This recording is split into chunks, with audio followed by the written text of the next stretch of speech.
Copy खोल लो, theory पढ़ाएंगे। अरे रुको भाई, चलो आवाज वगैरह आ रही है प्रॉपर एकदम? आवाज आ रही है क्या? Yes ma'am. Yes ma'am. तो आंखों में कुछ घुस गया मेरे। हाँ जी हाँ, सर्कुलर मोशन ओमेगा अल्फा की डायरेक्शन है ना, समझना आ रही है ओमेगा की डायरेक्शन।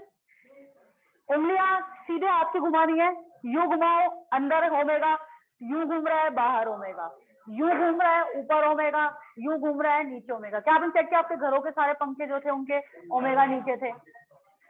अगर नहीं चेक किया वो आज जाके चेक कर लेना, ठीक है ना। करो भाई थोड़ा रियलिस्ट, तभी तो फिजिक्स अच्छी लगेगी, तब तुम थोड़ा देखोगे ऑब्जर्व करोगे, ठीक है। चलिए अब अरे डिस्कशन करेंगे भाई, कल कराया ना डिस्कशन पूरा, तो आज थ्योरी पढ़ लेते हैं, ठीक है ना। एक्सरसाइज 1 तो ऑलमोस्ट हो चुके डिस्कस। क्या? हाँ तो मेहनत से करी थी तो मेहनत से डिस्कशन भी कराएंगे, चिंता मत करो। पर मेरे को तो बैलेंस करना है ना, मेरे को ऐसा छोड़ना है कि पहले है ना पहले मैं पूरा वर्क का एनर्जी का डिस्कशन करा दूं, फिर मैं थ्योरी पढ़ाऊं और तुम जब तक 3-4 दिन खाली बैठे रहो फिजिक्स के होमवर्क में। मेरे को तो आगे से आगे होमवर्क देना रहता है ना। आ रही बात समझ में? प्लस दिवाली आ रही है, तो दिवाली में सिर्फ तुम्हें 7 दिन कैसे एंगेज रखेंगे? होमवर्क देके तो एंगेज रखेंगे, ठीक है ना। तुम्हारी दिवाली कैसे सेलिब्रेट होगी बिना होमवर्क दिए?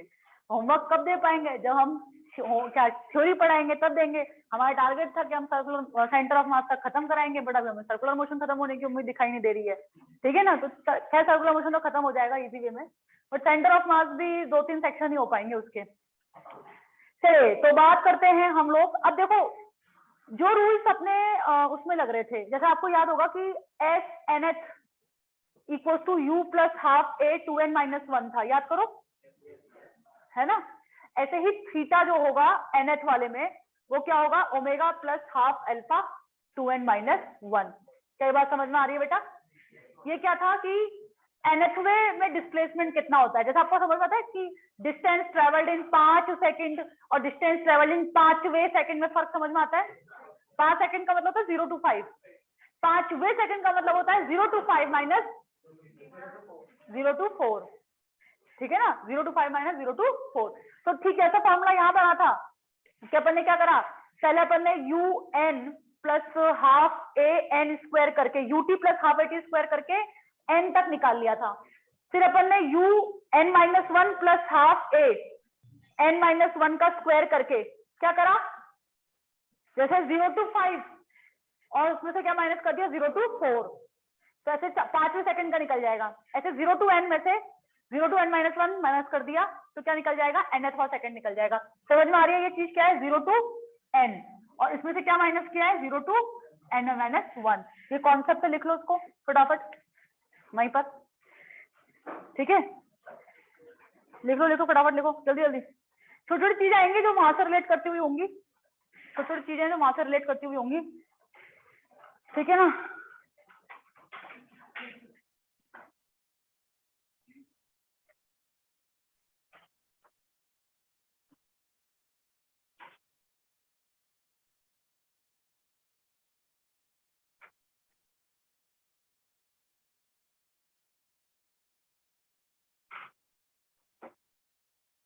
उन्होंने लिख लिया, तेरा अभी पेन खुला है,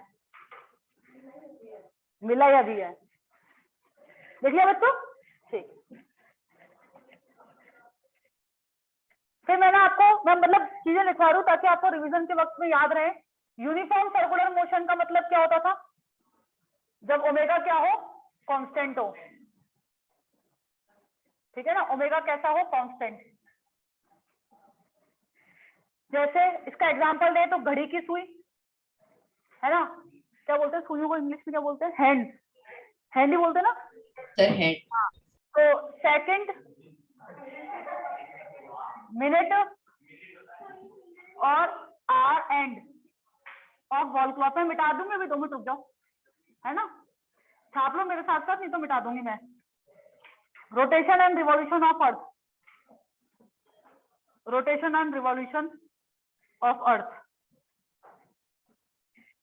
है ना। और इसमें नॉन यूनिफॉर्म सर्कुलर मोशन में क्या होता है?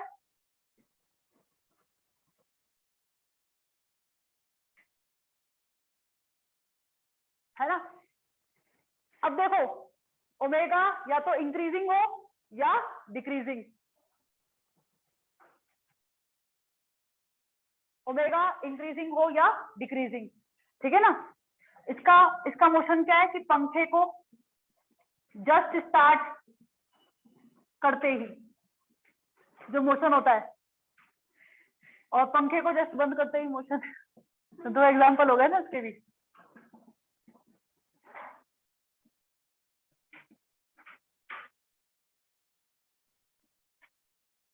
ठीक है ना। और बीच में पंखे का मोशन कैसा होगा? हाँ, तो इसका मतलब पंखे को स्टार्ट करने के थोड़ी देर बाद का जो मोशन है वो इसमें आ जाएगा, इस कैटेगरी में आ जाएगा। क्लियर है चीज? ये मैं इसलिए लिखवा रही हूँ, नहीं तो तुम ओमेगा अल्फा की जब तक फीलिंग नहीं लोगे ना तब तक तुम्हें सर्कुलर मोशन का क्वेश्चन जो थोड़ा सा भी अगर सोचने वाला आ गया नहीं होगा। फीलिंग लेना बहुत जरूरी है। जैसे वेलोसिटी एक्सेलरेशन की फीलिंग आ जाती है, बट ओमेगा अल्फा की फीलिंग थोड़ा सा लेना मुश्किल हो जाता है। ठीक है, लेकिन आप ओमेगा अल्फा को बिल्कुल ऐसे सोचोगे ना, बिल्कुल प्यारे से हैं बस, तो जैसे वेलोसिटी था वैसे ओमेगा है, जैसे एक्सेलरेशन था वैसे अल्फा है, तो आने लगेगी फीलिंग। इसका मतलब एक चीज सोचो, एक चीज सोचना कि ओमेगा इंक्रीजिंग और डिक्रीजिंग में भी 2 कैटेगरी डिवाइड कर सकते हो आप। कैसे? कि एक वो जिसमें अल्फा कांस्टेंट हो और एक वो जिसमें अल्फा वेरिएबल हो। क्या बात समझ में आ रही है? इसकी भी 2 कैटेगरी हो सकती है कि चलो ओमेगा तो बढ़ेगा घटेगा, इसके लिए तो अल्फा क्या है, इसके लिए तो अल्फा क्या है, 0 ही है। इसके लिए अल्फा क्या हो जाएगा, एक में कांस्टेंट और एक में क्या हो जाएगा, अल्फा वेरिएबल। अच्छा, अल्फा कांस्टेंट वाले केस में कौन से फॉर्मूले लग जाएंगे? तो वही omega final equal to omega initial plus alpha into T. ठीक है ना। और कौन सा? Theta equal to omega initial T plus half alpha T square. बस 2 फॉर्मूले लिख लो कि थोड़ा सा अंडरस्टूड हो गया क्या है। और यहाँ पर फिर क्या लगेगा, alpha equal to omega by D t और omega d omega by d theta. याद आ रहा है? याद आ रहा है क्या? D d v by d x की तरह। अरे समझ में आ रही है बात? ठीक है ना। तो मैंने तुमको यहाँ पर है ना पूरा एक तरह से फीलिंग दिला दी पूरे चैप्टर की, है ना, पूरे चैप्टर की फीलिंग दिला दी कि ये है 3 कैटेगरी में आपसे क्वेश्चन पूछे जाएंगे। पहली कैटेगरी ये वाली, ठीक है, दूसरी कैटेगरी ये वाली और तीसरी कैटेगरी ये वाली। सबसे पहले सर्कुलर मोशन में आपको कैटेगरी ही समझ में आनी चाहिए किसी भी क्वेश्चन में।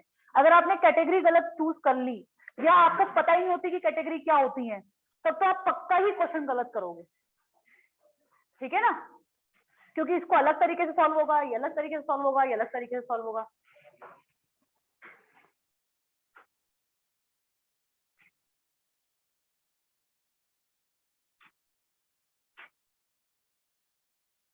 लिख लिया हमने?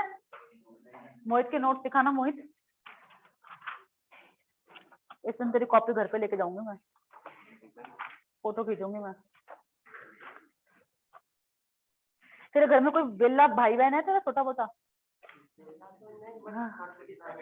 छोटी बहन है, उसको बोलना सारी फोटो खींच के पीडीएफ बना दे। वो तू तो पढ़ेगा ना, तू तो पढ़ाई इंपॉर्टेंट है, उसको बोलना। और उसको चॉकलेट मैं दिलवा दूंगी, ठीक है ना। चॉकलेट में मान जाएगी क्या वो? 10th क्लास में, तो तू 11 वो 10th में, एक ही साल छोटी है। चलो आगे बढ़े।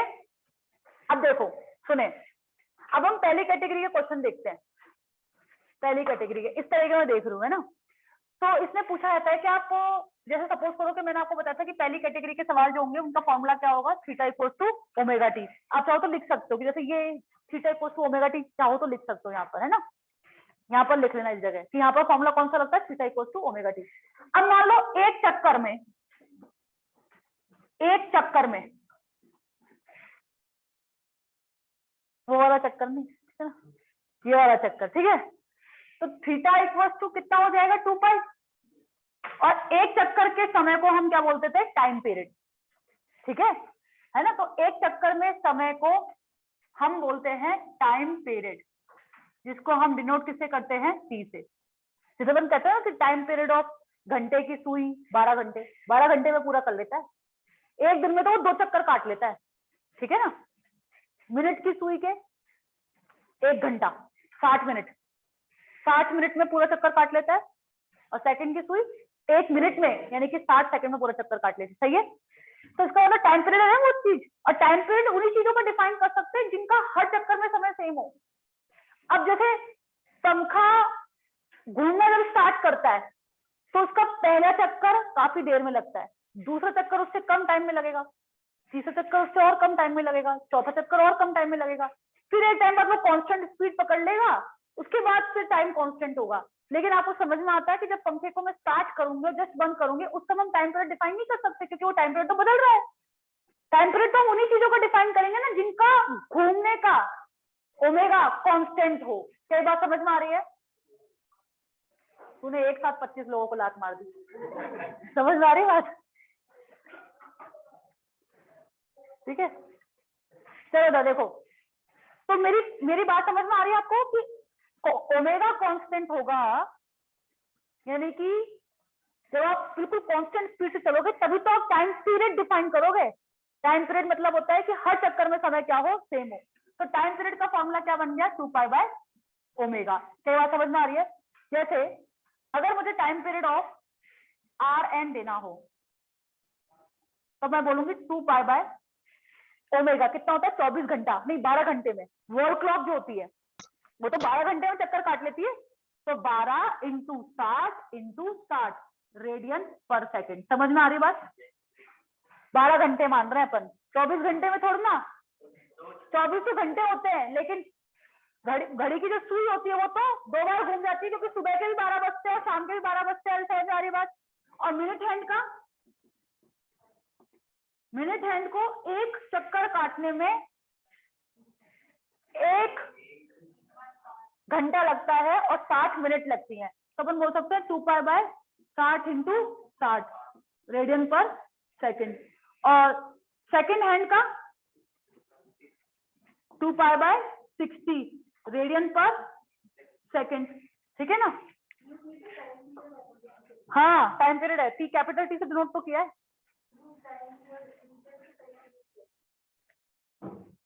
क्या टाइम पीरियड है? अरे अरे अरे अरे अरे अरे अरे omega omega omega, sorry, radian पर सेकंड लिखा है ना। अरे समझ में आ गई बात? ओमेगा इधर ले गए, टाइम पीरियड इधर ले गए, है ना? ओमेगा निकाला है, सॉरी सॉरी सॉरी। ठीक है, और अब बताओ अर्थ के रोटेशन का। अर्थ के रोटेशन में 24 घंटे आएंगे, तो 2π/24 × 60 × 60 रेडियन पर सेकेंड। और अर्थ के रिवॉल्यूशन का, ये लाइन के उस पार मत लिखना अगर तुम सेम टेबल कैरी कर रहे हो तो, है ना? मैं तो कहूंगी कि अब तुम्हें टेबल हटा दो, बस अब तो ये लिखो कि theta equals to omega T, है ना? टेबल हटा के पूरे लाइन से सीक्वेंस में लिखो, टेबल खत्म हो गई अब। ठीक है, टेबल में मत लिखना कुछ भी, टेबल हटा दूंगा। हाँ, टेबल हटा दी मैंने। ठीक है,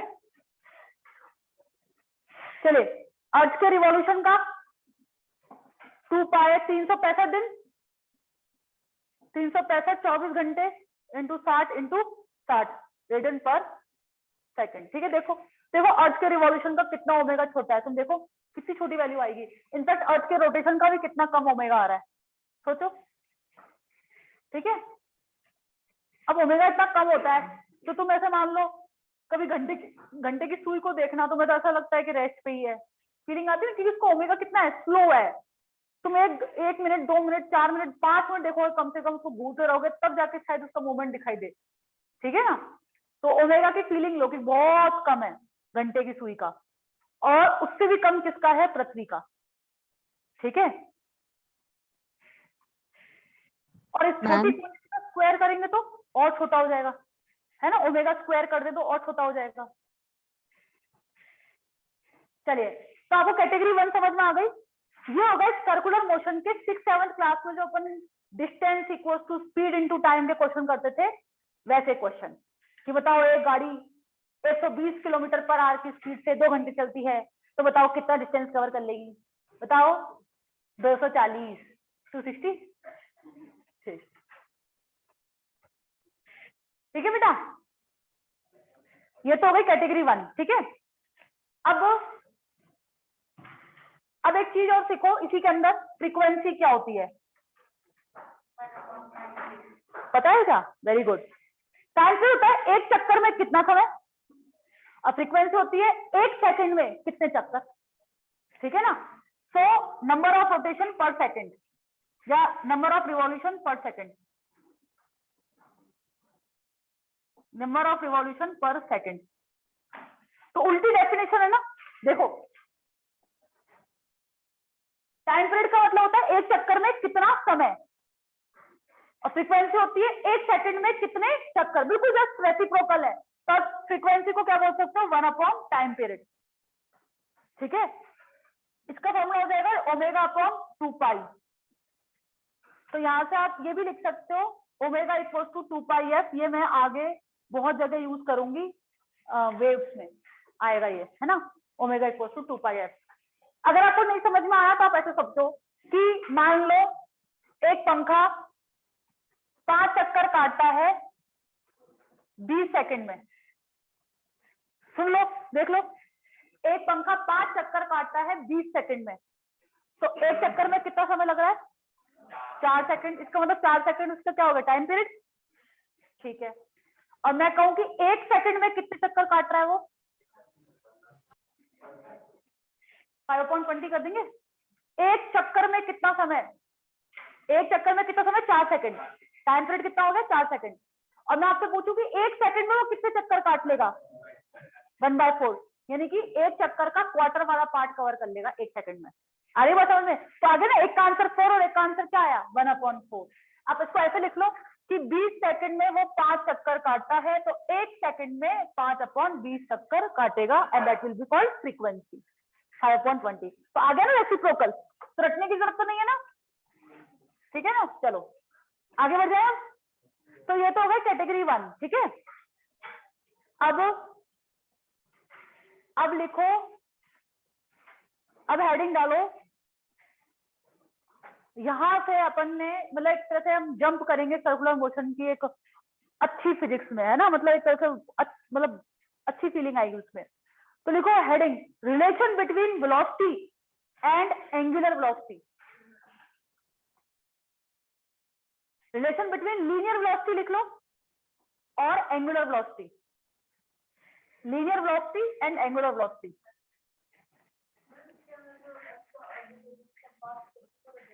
सर्कुलर मानते हुए लिख रहे हैं अभी तो हम, ठीक है? चलो, तो रिलेशन बिटवीन लीनियर वेलोसिटी को किससे डिनोट करते हो? v से, एंड एंगुलर वेलोसिटी से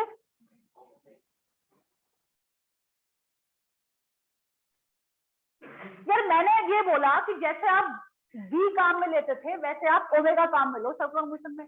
पर इस v और ओमेगा में क्या रिलेशन है आपस में, वो देख रहे हैं हम, समझ रहे हो? ठीक है, v कितना होता है? 5 मीटर पर सेकंड में। ये नापता है कि आपने कितना डिस्टेंस डिवाइड बाय कितना टाइम। लेकिन एक्चुअली ना वेलोसिटी, मैं आपको बताऊं, वेलोसिटी जो है वो होता है displacement upon time, not distance upon time, है ना? और जैसे ही डायरेक्शन बदल जाती है ना, डिस्टेंस और डिस्प्लेसमेंट अलग अलग हो जाते हैं। क्या बात समझ में आ रही है? तो सर्कुलर मोशन में तो डायरेक्शन एक एक सेकंड में बदल रही है।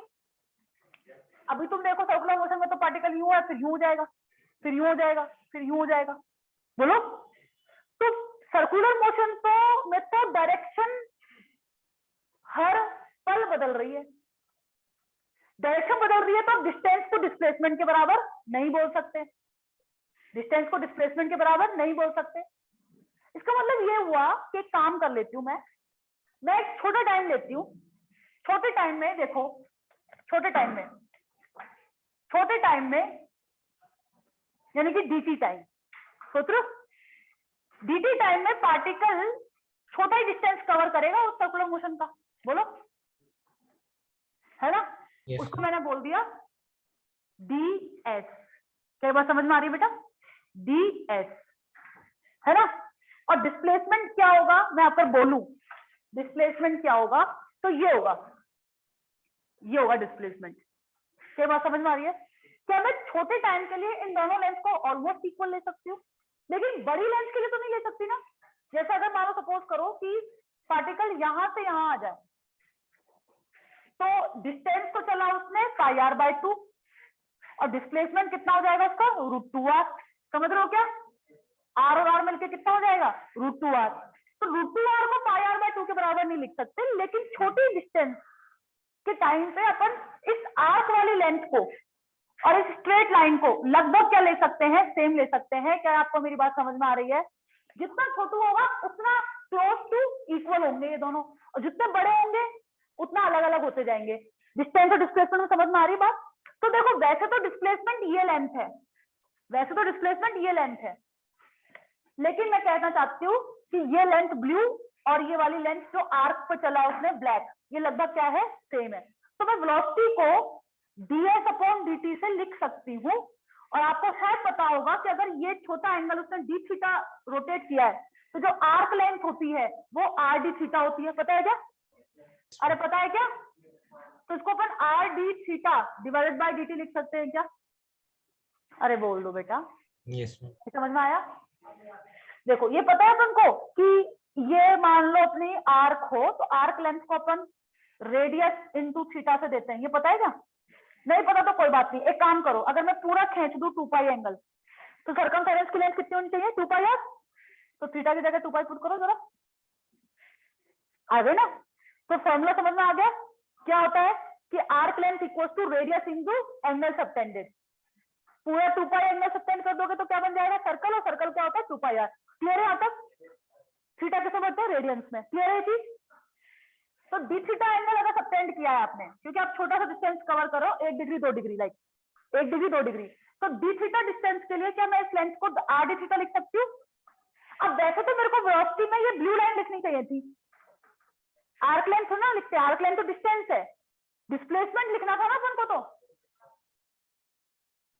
पर मैं ये कहना चाह रही हूँ कि मैंने एंगल इतना छोटा लिया है कि मैं लगभग ब्लू लाइन और ब्लैक लाइन को क्या मान सकती हूँ, सेम, इसलिए मैं ds को r d थीटा लिख देती हूँ। कोई दिक्कत? अब मेरे को बताओ कि वेलोसिटी इक्वल्स टू r और d थीटा बाय dt को क्या लिख सकते हैं, ओमेगा। क्लियर है चीज? क्लियर है चीज? तो वेलोसिटी और ओमेगा में क्या रिलेशन आया, सिर्फ एक r का मल्टीप्लीकेशन आया, रेडियस का मल्टीप्लीकेशन आया। ओमेगा क्या है, सुनो, ओमेगा क्या है, ये नाप रहा है कि कितना एंगल आप कितने टाइम में कवर कर रहे हो, थीटा अपॉन t को मेजर कर रहा है। और वेलोसिटी क्या नाप रही है, वेलोसिटी नाप रही है कितना डिस्टेंस आप कितना टाइम में ट्रेवल कर रहे हो। क्या बात समझ में आ रही है? पक्की बात है ये चीज? पक्का एकदम? नोट करो इसको यहां तक।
देखो एक तो मैं आपको ये तरीका बता दिया मैंने, v equals to r omega का, ठीक है ना।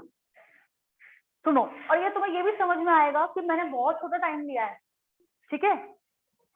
तो इसका मतलब ये हुआ कि इस इंस्टेंट पे जो ओमेगा होगा और इस इंस्टेंट पे जो वेलोसिटी होगी, ठीक है ना, वो उसका रेशो निकला है। जैसे मान लो अगर इस पॉइंट पे आपकी वेलोसिटी 5 मीटर पर सेकंड है, इस पॉइंट पे वेलोसिटी आपकी 6 मीटर पर सेकंड है, 6 मीटर पर सेकंड बोल रही हूँ मैं, वेलोसिटी भागने का रेट। आप इस सर्कुलर ट्रैक पे भाग रहे हो, यहाँ आपकी स्पीड 5 मीटर पर सेकंड है, यहाँ आपकी स्पीड 6 मीटर पर सेकंड है, यहाँ आपकी स्पीड 7 मीटर पर सेकंड है। तो यहाँ ओमेगा डिफाइन होगा 5 मीटर पर सेकंड डिवाइडेड बाय आर, समझे। यहाँ डिफाइन होगा 6 मीटर पर सेकंड डिवाइडेड बाय आर, यहाँ 7 मीटर पर सेकंड डिवाइड बाय आर, क्योंकि हमने छोटे एंगल के लिए डिफाइन कर दिया। अब आप जैसे जैसे मान लो वेलोसिटी बढ़ाओगे तो ओमेगा भी बढ़ जाएगा, वेलोसिटी घटाओगे तो ओमेगा भी घट जाएगा, वेलोसिटी कांस्टेंट रखोगे तो ओमेगा भी कांस्टेंट रहेगा। क्लियर है यहाँ तक चीज। इसको ऐसे भी फीलिंग ले सकते हो कि सोचो एक आदमी यहाँ से चला पिंटू, ठीक है ना, पिंटू की वेलोसिटी v है, पिंटू कोई है क्या इसमें, ठीक है, पिंटू चला यहाँ से और पिंटू की वेलोसिटी v है, कांस्टेंट स्पीड मेंटेन करता है v। तो एक बार बताओ कि वापस उसको यहाँ आने में कितना समय लगेगा, 2 पाई r अपॉन v, इतना ही समय लगेगा, ठीक है। और मैं कहती हूँ कि पिंटू उस पे ओमेगा से घूम रहा है, ठीक है ना, पिंटू उसमें ओमेगा से घूम रहा है, तो उसको एक चक्कर में जितना समय लगता है उतना ही समय लगेगा। और वो भी डिफाइन क्या था, 2 पाई बाय ओमेगा। तो यहाँ से भी omega r equal to v आ गया। फीलिंग आ रही है, फीलिंग आ रही है थोड़ी सी, क्या फीलिंग आ रही है कि कुछ नहीं है, एक एंगल अपॉन टाइम को मेजर कर रहा है और एक डिस्टेंस अपॉन टाइम को मेजर कर रहा है, ठीक है। एक क्या हो रहा है कि आप पिंटू को यहाँ से चला रहे हो तो आप उसका जो एंगल है उसको टाइम से डिवाइड करते जा रहे हो, और वेलोसिटी में क्या हो रहा है कि उसका डिस्टेंस को आप टाइम से डिवाइड करते जा रहे हो, कुछ नहीं है ना फर्क। और वेलोसिटी और ओमेगा में सिर्फ किस चीज का फर्क है, सिर्फ रेडियस r मल्टीप्लाई हो रही है। क्या बात समझ में आ रही है बात, क्योंकि आपका डिस्टेंस जो होता है आर्क लेंथ, वो कितना होता है r इंटू थीटा। तो एक है एंगल अपॉन टाइम और एक है आर्क लेंथ अपॉन टाइम, तो किसका फर्क है, सिर्फ इस r का ही तो फर्क है। फीलिंग आ रही थोड़ी बहुत फॉर्मूले की, रटना तो नहीं पड़ रहा। चलिए आगे बात करते हैं। अब तुमने ओमेगा भी वेक्टर क्वांटिटी डिफाइन किया है, सुनना बहुत ध्यान से, तुमने ओमेगा भी वेक्टर क्वांटिटी डिफाइन किया है और वेलोसिटी भी वेक्टर क्वांटिटी है। बेटा तुम ऐसे चाहते हो कि v equals to r omega को हम ऐसे लिखें ताकि हम जब r ओमेगा को मल्टीप्लाई करें तो उसके हमें वेलोसिटी की डायरेक्शन दे दे। जैसे ए पकवान, हाँ जैसे देखो ये लिख लिया आपने। अब अलग डायग्राम बनाना, अलग डायग्राम बनाना। जैसे पार्टिकल मान लो एंटी क्लॉकवाइज घूम रहा है तो उसका ओमेगा किस डायरेक्शन में होगा, हर वक्त k कैप। देखना एक बार, ठीक है। अब पार्टिकल मान लो ए पे लोकेटेड है, पार्टिकल मान लो ए पे लोकेटेड है, देखना ए पे, तो ए पे उस समय वेलोसिटी टेंजेंशियल होगी, तो वेलोसिटी कैसे दी जाएगी, जे कैप से, सही है। अच्छा इस समय वेलोसिटी कैसे दी जाएगी, आई कैप डायरेक्शन में वेलोसिटी है ना, वेलोसिटी किस डायरेक्शन में दी जाएगी, आई कैप में। इस समय वेलोसिटी कितना दी जाएगी, माइनस जे कैप में। समझ में आ रही है, टेंजेंशियल बनाओ, पहले तो टेंजेंट बनाओ और फिर देखो सेंस कैसा है, एंटी क्लॉकवाइज है तो इस समय किधर जा रहा होगा, ऊपर, क्लॉकवाइज होता तो नीचे आ जाता, ठीक है।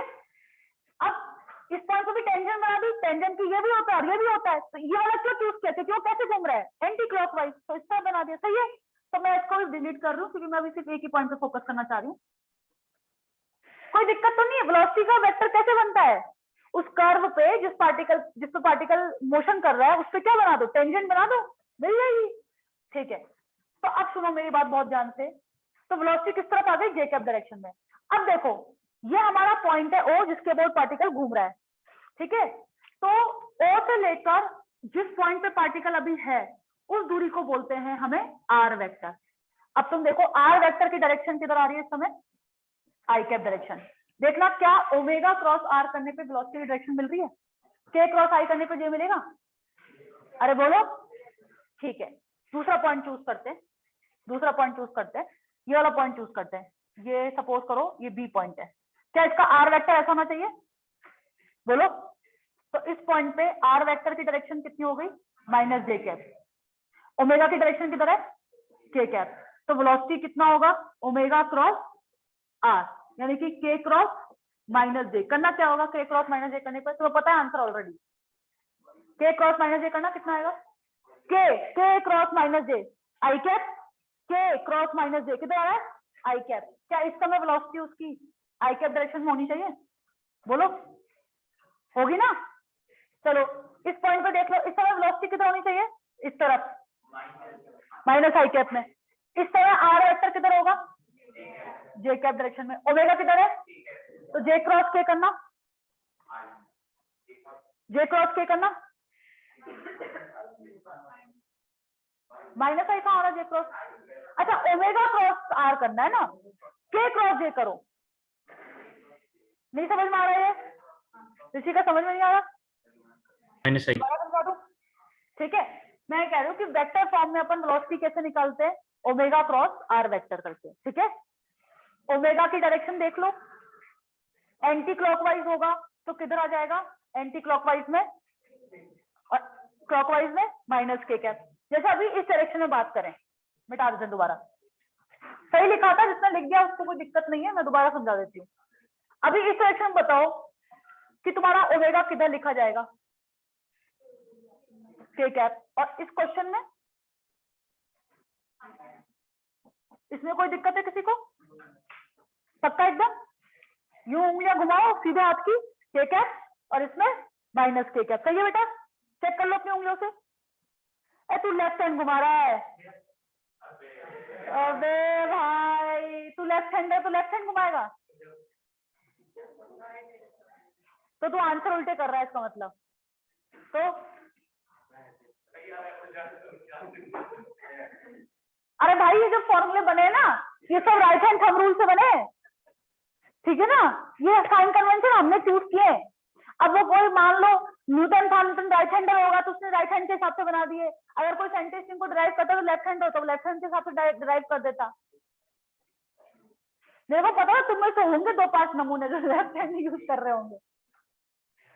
अरे यार गोली मार दो मुझे, तुम एक काम करो, कोई और पढ़ा लेगा तुमको, मैं तुम्हारे लायक नहीं हूँ, है ना। तुम तो ऊपर, मैं कहाँ, तुम कहाँ मैं कहाँ, तुमको पढ़ाने लायक छोड़ना हूँ मैं। इतनी बार बोल रही हूँ सीधा हाथ, सीधा हाथ, सीधा हाथ, दिख नहीं रहा तेरे को।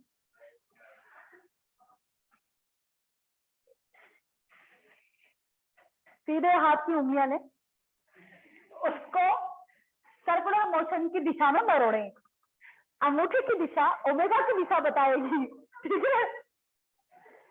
फिर वापस से सीधा हाथ ले और सर्कुलर मोशन की डायरेक्शन में मरोड़े, अंगूठे की दिशा ओमेगा की दिशा बताएगी। ओमेगा की दिशा किधर आ रही है, माइनस के कैप, सही है ओमेगा, ऋषि का सही है एकदम, ओमेगा पक्का, ठीक है। अब तू ये बता कि अगर ये पॉइंट ए यहाँ पर है, पार्ट तू यहाँ पर बैठी है, तेरी वेलोसिटी किधर होनी चाहिए, ऊपर होनी चाहिए। कैसे पता लगा कि पहली बात तो टेंजेंट बनानी होती है, टेंजेंट के भी 2 मुंह हो सकते हैं, एक ऊपर और एक नीचे, लेकिन आप एंटी क्लॉकवाइज डायरेक्शन में घूम रहे हो, इसका मतलब ऑब्वियसली आप ऊपर जा रहे होंगे, और इस पॉइंट पे नीचे। चलो बहुत बढ़िया, तो वेलोसिटी की डायरेक्शन में कोई कंफ्यूजन है क्या, नहीं। अब आर वेक्टर कैसे डिसाइड करते हैं, आप पॉइंट ओ को ओरिजिन मान लो, और पॉइंट ओ पे ठेले वाले भैया, पताशी वाले भैया बैठे हैं, उनसे पूछो कि ऋषि का कहां पर, तो क्या कहेंगे, वोरी, ऐसे बताएंगे ना। तो ऋषि का घूमती घूमती वोरी वोरी वोरी वोरी वोरी वोरी ऊपर पहुंच गई, फिर वोरी वोरी वोरी वोरी वोरी वोरी वोरी ऐसा आएगी, ऐसा आएगी। तो ये देखो, ये आर वेक्टर होगा बेटा, सही है, आर फॉर ऋषि का। अब मुझे ये करना है कि वेलोसिटी वेक्टर की डायरेक्शन हमेशा ओमेगा क्रॉस आर वेक्टर से निकलनी चाहिए। ओमेगा की डायरेक्शन बताओ, के कैप, आर वेक्टर की डायरेक्शन बताओ, के क्रॉस आई बताओ, आ गया ना जे कैप डायरेक्शन में, सही है, सही है ना। अब आगे समझ लें। अब यहाँ पर बताओ, यहाँ पर अगर ठेले वाले भैया से ऋषिका की पोजीशन पूछी है तो क्या बताएगी वो बताएंगे आर वेक्टर ये। तो अब क्या करो, फिर से velocity equal to omega cross, omega कितना होगा बताओ, माइनस के कैप, और आर वेक्टर क्या होगा बोलो, आर वेक्टर आई कैप है बेटा, तो कितना हो जाएगा ये माइनस जे कैप। आगे वेलोसिटी की डायरेक्शन माइनस जे कैप, समझ रहे हो ना। अभी क्या यहाँ तो तुम्हें पता है ये चीजें, ठीक है, लेकिन जब आपके सर्कुलर मोशन ऐसे टेढ़ा हो जाएगा, कोई किसी प्लेन में हो जाएगा, उस समय फिर आपको वेक्टर ही हेल्प करेगा। यहाँ तो जरूरत नहीं थी, चलो यहाँ तो आप खुद ही डिसाइड कर लोगे, लेकिन जब आपके सर्कुलर मोशन कोई टेढ़े मेढ़े प्लेन में होंगे उस समय आपके लिए बहुत हेल्प करेगा। और यहाँ से आपको ये भी समझना चाहिए कि सर्कुलर मोशन में ठीक है ना, velocity is perpendicular to omega is perpendicular to R, ये तीनों एक दूसरे के परपेंडिकुलर। आपने देखा एक की डायरेक्शन के या माइनस के होगी तो एक की जे माइनस जे और एक की आई और माइनस आई, तो इसको हम ऐसे बोल सकते हैं कि V vector dot omega equal to 0 भी कर सकते हैं, V vector dot R vector भी 0 कर सकते हैं, और R vector dot omega vector भी हम क्या कर सकते हैं 0। तो वो आपसे चालाकी से किसी सर्कुलर मोशन में किसी टाइम पे वेलोसिटी दे देगा, ओमेगा में ऐसे बोल देगा 3i कैप प्लस एक्स जे कैप, और एक्स की वैल्यू निकालनी होगी, तो आपको क्या करना है, उस वेलोसिटी वेक्टर के साथ डॉट प्रोडक्ट ले लो, उसको 0 के बराबर कर दो और क्या निकल जाएगा एक्स। नहीं समझ में आया, जैसे वेलोसिटी दे रखी 2i cap plus 3j cap, समझे, ओमेगा दे रखा है 4i कैप प्लस एक्स जे कैप, तो एक्स की वैल्यू निकालनी है, कैसे निकालोगे, v डॉट ओमेगा 0 कर दो, अननोन सिर्फ क्या है एक्स, तो एक्स निकल जाएगा ना, पक्का एकदम, शीट में क्वेश्चन मिल जाएंगे बेटा, है ना, तो तुम्हें समझ में आ जाएगा, ठीक है, देख लो।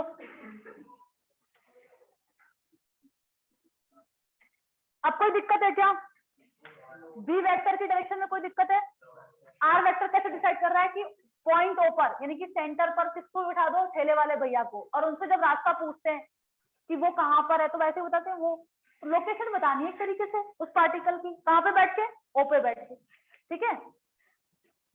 आर वेक्टर क्या होता है, पोजीशन वेक्टर होता है ना, पोजीशन को आप ऐसे समझो कि फिजिक्स में पोजीशन का वही मतलब है जो हम अपनी भाषा में लोकेशन वर्ड को यूज करते हैं, लोकेशन यूज करते हैं अपन वर्ड, जैसे कैब की लोकेशन देखते हैं वैसे।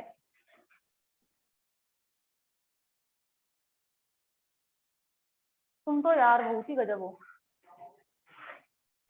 ठीक है।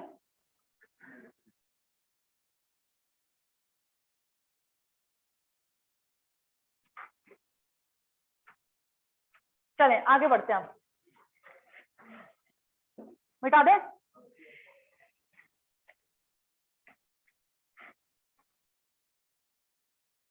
अब क्या करेंगे हम लोग, देखें सुने, थोड़ा सा मैं उसको ऐसे पढ़ा दूं कि कच्चे बच्चों को जैसे पढ़ाते हैं ना वैसे पढ़ा दूंगा, डरना मत। देखो तुमने पढ़ा कि वेलोसिटी और एक्सेलरेशन जब सेम डायरेक्शन में होते हैं स्पीड बढ़ती है। अच्छा इस डायरेक्शन में पाथ कैसा होगा, स्ट्रेट लाइन होगा, और अगर वेलोसिटी और एक्सेलरेशन में एंगल 180 डिग्री हो तो स्पीड घटती है, पाथ कैसा होगा स्ट्रेट लाइन। बस जरूर ये होगा कि पार्टिकल लौट के आ जाएगा, लेकिन ऊपर जाएगा और उसी लाइन से वापस नीचे आ जाएगा, क्लियर है चीज। लेकिन वेलोसिटी और एक्सेलरेशन में जो आपने देखा था प्रोजेक्टाइल मोशन में, तो पाथ कैसा था पैराबोलिक, क्लियर है चीज। अब सुनना बहुत ध्यान से, अब बहुत ध्यान से सुनना। बेसिकली हम पढ़ते हैं radial acceleration and tangential acceleration, radial acceleration and tangential acceleration, ठीक है,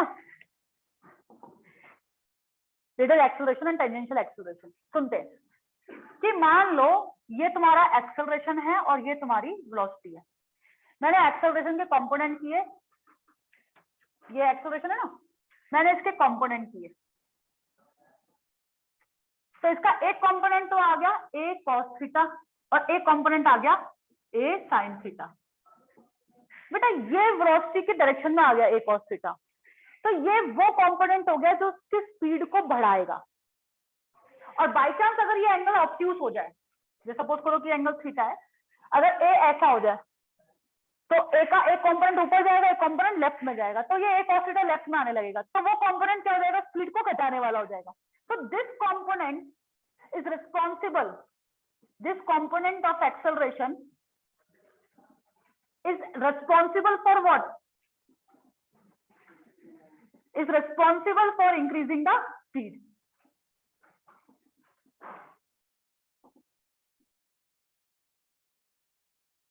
और जो कंपोनेंट स्पीड को बढ़ाए या घटाए, ठीक है, उसे बोलते हैं टेंजेंशियल एक्सेलरेशन. उसे क्या बोलते हैं? Tangential acceleration. और जो कंपोनेंट वेलोसिटी के परपेंडिकुलर है, सुनना बहुत ध्यान से, देख लो इधर, ये 90 डिग्री एंगल बना रहा है वेलोसिटी के साथ, तो ये वेलोसिटी को बढ़ा नहीं सकता, ये वेलोसिटी को घटा भी नहीं सकता. तो इसका रोल स्पीड के मैग्नीट्यूड को बढ़ाने या घटाने का नहीं है. इसका रोल सिर्फ क्या है? डायरेक्शन चेंज करना. और इसका सीधा साधा एग्जांपल लेते हैं, इसका सीधा साधा एग्जांपल लेते हैं, कॉल्ड रेडियल एक्सेलरेशन.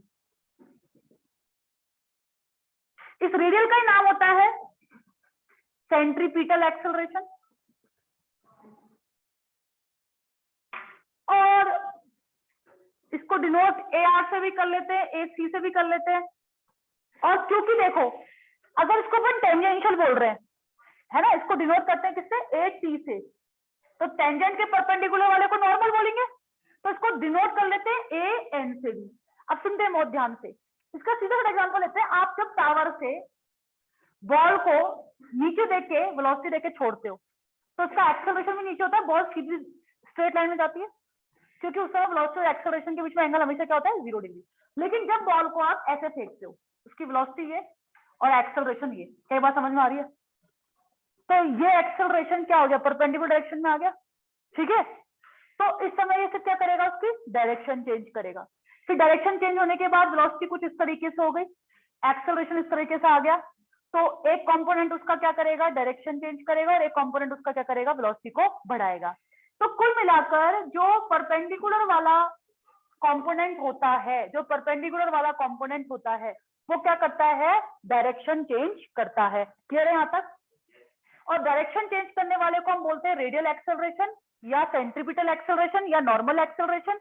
और स्पीड के मैग्नीट्यूड को घटाने और बढ़ाने वाले को अपन क्या बोलते हैं? Tangential acceleration. नोट करो, अभी समझ में आएगा धीरे धीरे. और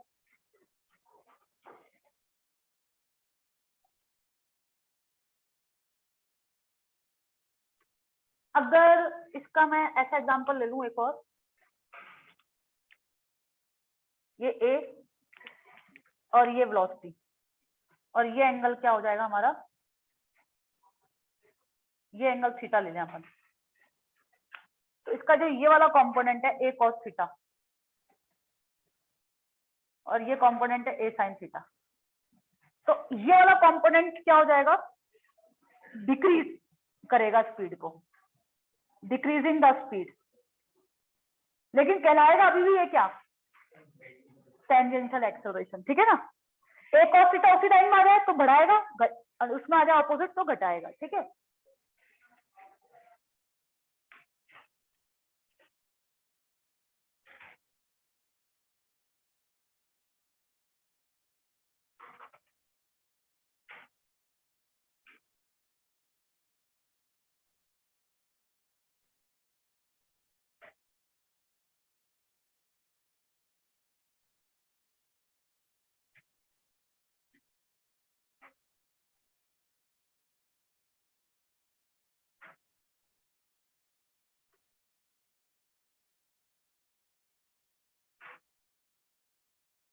देख लिया बेटा? तो मैं आपसे शॉर्ट लाइन में पूछूं कि वो कंपोनेंट जो डायरेक्शन चेंज करने के काम आता है, रेडियल. जो मैग्नीट्यूड चेंज करने के काम आता है, टेंजेंशियल. अब एक बात बताओ, मैंने आपको दो कैटेगरी के सर्कुलर मोशन पढ़ाए, एक यूनिफॉर्म सर्कुलर मोशन और एक नॉन यूनिफॉर्म. यूनिफॉर्म वाले में ओमेगा कांस्टेंट रहता है. ओमेगा कांस्टेंट रहता है मतलब v equals to omega R से. अब वेलोसिटी भी कांस्टेंट बोल सकते हो. वेलोसिटी कांस्टेंट नहीं, वेलोसिटी का मैग्नीट्यूड कांस्टेंट, क्योंकि डायरेक्शन तो हमेशा चेंज होती है. तो क्या ऐसा बोल सकते हैं कि यूनिफॉर्म सर्कुलर मोशन, जैसे कि घड़ी की सुइयों का मोशन, पृथ्वी का मोशन, ये सब यूनिफॉर्म सर्कुलर मोशन की कैटेगरी में आते हैं, और इन सब के लिए टेंजेंशियल एक्सेलरेशन 0 होना चाहिए. क्यों? क्योंकि वो तो कांस्टेंट ओमेगा से घूम रहे हैं ना, कांस्टेंट ओमेगा से ना, तो ना ओमेगा बढ़ रहा है ना घट रहा है, ओमेगा ना बढ़ रहा ना घट रहा, मतलब वेलोसिटी भी ना बढ़ रही है ना घट रही है, तो ये वाला पार्ट क्या है, जीरो है। आ रही बात समझ में? और जैसे मान लो पंखा जस्ट स्टार्ट किया मैंने, पंखा जस्ट स्टार्ट किया, तो उस समय उसका ओमेगा बढ़ता है, मतलब वेलोसिटी बढ़ती है, तो एक तो कंपोनेंट होना चाहिए टेंजेंशियल एक्सेलरेशन का, जो उसकी वेलोसिटी को बढ़ा रहा होगा। और सिर्फ वेलोसिटी बढ़ नहीं रही पंखे की, उसकी डायरेक्शन लगातार चेंज हो रही है। जैसे एक पार्टिकल है, तो पार्टिकल की अभी डायरेक्शन वेलोसिटी ऊपर थी, ये इस तरफ है, तो सर्कुलर मोशन चाहे यूनिफॉर्म हो चाहे नॉन यूनिफॉर्म, डायरेक्शन तो हमेशा ही चेंज होगी। तो सेंट्रीपिटल एक्सेलरेशन का तो होना मस्ट है। जैसे डायरेक्शन चेंज हुई वैसे ही सेंट्रीपिटल एक्सेलरेशन तो पिक्चर में आ जाएगा ना। बेटा तुमको समझ में आ रही बात? देखो सर्कुलर मोशन चाहे यूनिफॉर्म हो चाहे नॉन यूनिफॉर्म, पार्टिकल घूम रहा है, घूमते वक्त उसकी डायरेक्शन चेंज हो रही है ना। हम ऐसा कह सकते हैं कि स्ट्रेट लाइन के अलावा कोई भी मोशन हो उसमें सब में डायरेक्शन क्या होगी, चेंज होगी। तो डायरेक्शन चेंज करने वाला कौन है? तो बिना सेंट्रीपिटल एक्सेलरेशन की डायरेक्शन चेंज हो जाएगी क्या? नहीं होगी ना, पक्का नहीं होगी ना। तो इसका मतलब सेंट्रीपिटल एक्सेलरेशन तो होना तय है सर्कुलर मोशन में, क्योंकि सर्कुलर मोशन बोलते ही डायरेक्शन चेंज होना, और डायरेक्शन चेंज कौन कर रहा है?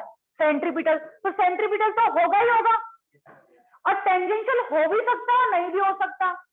जैसे कि यूनिफॉर्म में स्पीड ना बढ़ती है ना घटती है, तो टेंजेंशियल नहीं होगा। पंखा चलाते ही स्पीड बढ़ती है तो टेंजेंशियल एक्सेलरेशन पॉजिटिव होगा, और पंखा बंद करते ही स्पीड घटती है तो टेंजेंशियल एक्सेलरेशन नेगेटिव होगा। क्या बात समझ में आ रही है बेटा? पक्का समझ में आ गई? तो आप एक लाइन लिखो कि यूनिफॉर्म सर्कुलर मोशन में एक लाइन लिखो। ये लिख लिया सबने आपने? यूनिफॉर्म सर्कुलर मोशन में यूनिफॉर्म सीएन लिख दो बस। ए सेंट्रीपिटल नॉन जीरो, लेकिन ए टेंजेंशियल क्या होगा? जीरो, है ना। और नॉन यूनिफॉर्म सर्कुलर मोशन में मैं ऐसा बोल सकती हूँ कि ए सेंट्रीपिटल भी नॉन जीरो होगा और ए टेंजेंशियल भी नॉन जीरो, मतलब इट कैन बी पॉजिटिव और नेगेटिव। मैं इसका एग्जांपल देती हूँ।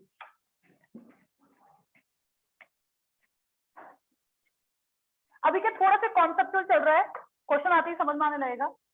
ये देखो, यहाँ पर स्पीड मान लो 5 मीटर पर सेकंड है, यहाँ पर स्पीड 5 मीटर पर सेकंड है, यहाँ पर स्पीड 5 मीटर पर सेकंड है, यहाँ पर स्पीड 5 मीटर पर सेकंड है, ठीक है ना।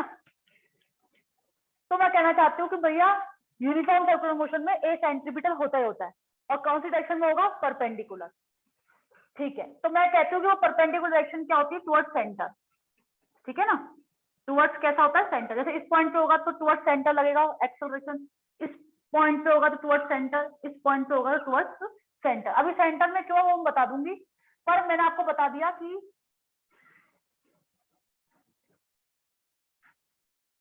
ठीक है ना, मैंने आपको बताया कि इनके पास सबके पास क्या होगा? एसी। क्या होगा? एसी।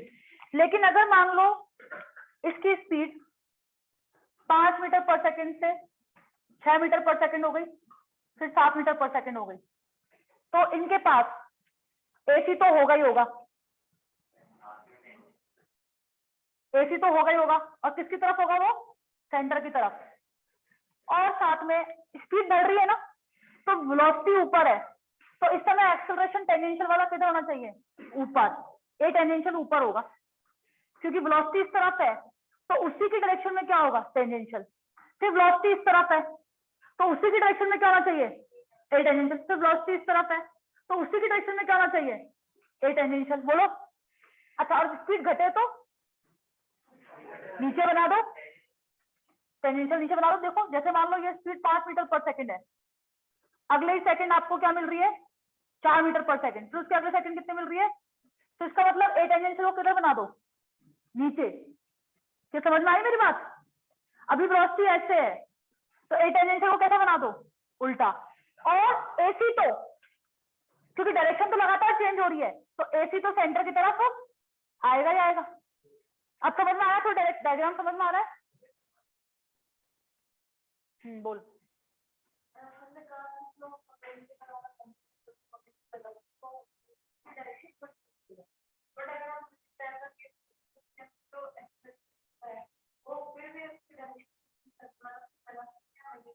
चेंज कर देता है, वो सिर्फ पहले वाले इंस्टेंट पे होता है ना। सिर्फ सर्कुलर मोशन में क्या होता है, एंगल हमेशा 90 डिग्री रहता है, किसके बीच में, आर और बी के बीच में। लेकिन अभी आपको मैं समझाती हूँ इस चीज को। पहले ये चीज समझ में आ गई क्या कि आपको एसी तो बनाना ही बनाना है, पार्टिकल की लोकेशन पकड़ो और उस पे एक्सेलरेशन किधर बना दो, टुवर्ड्स सेंटर। ठीक है, पार्टिकल का वेलोसिटी पकड़ो और एक्सेलरेशन टुवर्ड्स सेंटर। वो कौन सा एक्सेलरेशन होगा, ए सेंट्रीपिटल, जो जिम्मेदार है डायरेक्शन चेंज करने के लिए। और डायरेक्शन तो चेंज हो रही है चाहे कैसा भी सर्कुलर मोशन हो। अब दो कैटेगरी में डिवाइड किया कि एक की स्पीड कांस्टेंट और एक की स्पीड बढ़ रही है या तीसरे की स्पीड घट रही है। स्पीड बढ़ते समय मतलब वेलोसिटी और एक्सेलरेशन टेंजेंशियल को सेम डायरेक्शन में रख दो, स्पीड घटते समय वेलोसिटी और एक्सेलरेशन को ऑपोजिट डायरेक्शन में रख दो। ठीक है, नोट करो इसको, थोड़ा सा मतलब डायग्राम समझाया मैंने आपको। ठीक है, नोट करो इसको।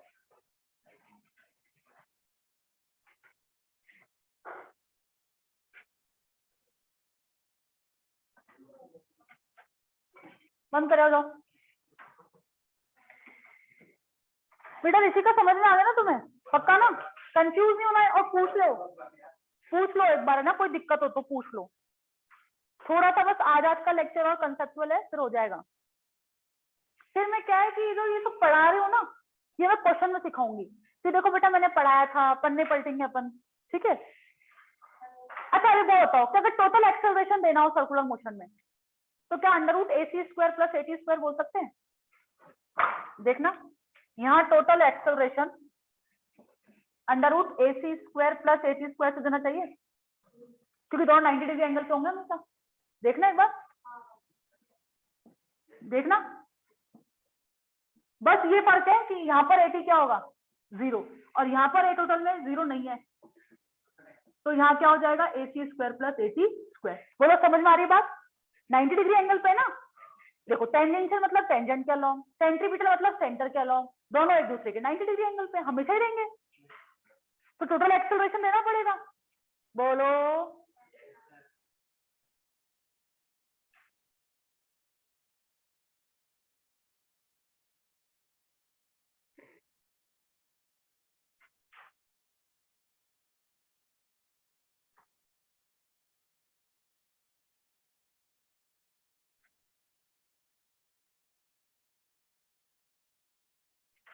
अब देखो magnitude of tangential acceleration, magnitude of tangential acceleration क्या काम आ रहा है? Magnitude of tangential acceleration, tangential acceleration क्या है बताना, क्या है? वेलोसिटी के मैग्नीट्यूड को चेंज करने वाला ही तो है। बोलो, ए टेंजेंशियल, ए टेंजेंशियल, समझना बहुत ध्यान से, ए टेंजेंशियल वेलोसिटी के मैग्नीट्यूड को चेंज करने वाला है। फिर ए टोटल क्या है? टोटल वेलोसिटी को चेंज करने वाला है, टोटल वेलोसिटी को चेंज करने वाला टोटल एक्सेलरेशन, उसके सिर्फ मैग्नीट्यूड को चेंज करने वाला टेंजेंशियल। ठीक है ना? अभी रुको, और किस सिर्फ डायरेक्शन को चेंज करने वाला सेंट्रीपिटल। तो क्या सेंट्रीपिटल को ऐसे लिखना चाहिए, ए सेंट्रीपिटल को मैं ऐसे लिखना चाहिए, D V cap divided by D T. समझ में आ रही बात? तो मैं इसको, इस लाइन को बाद में लिखूंगी सेंटीमीटर वाले को, क्योंकि मैं अभी क्या पढ़ा रही हूँ, टेंजेंशियल एक्सेलरेशन। और मैंने टोटल का साइड में लिख दिया है कि देखो यहाँ अगर आपने मॉड नहीं लगाया तो ये टोटल एक्सेलरेशन देगा, और मॉड लगा दिया तो टेंजेंशियल, क्योंकि मॉड मतलब मैग्नीट्यूड, और वेलोसिटी के मैग्नीट्यूड का रेट ऑफ चेंज कौन है, टेंजेंशियल। ठीक है, चलिए अब देखते हैं यहाँ पर कि वेलोसिटी आपने क्या बोली थी, मैग्नीट्यूड वाइज ओमेगा आर, तो D by D T of omega R, circular motion में आर कांस्टेंट रहता है, D omega by D T.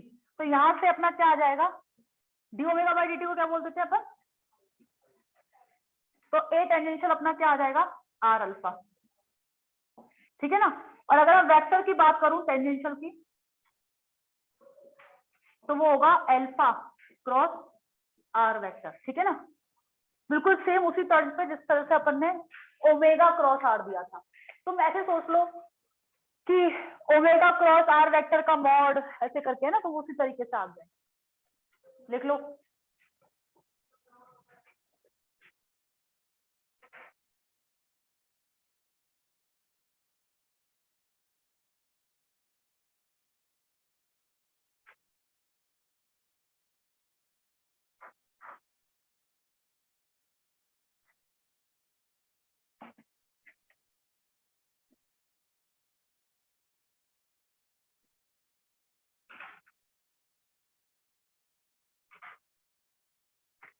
लिख लिया?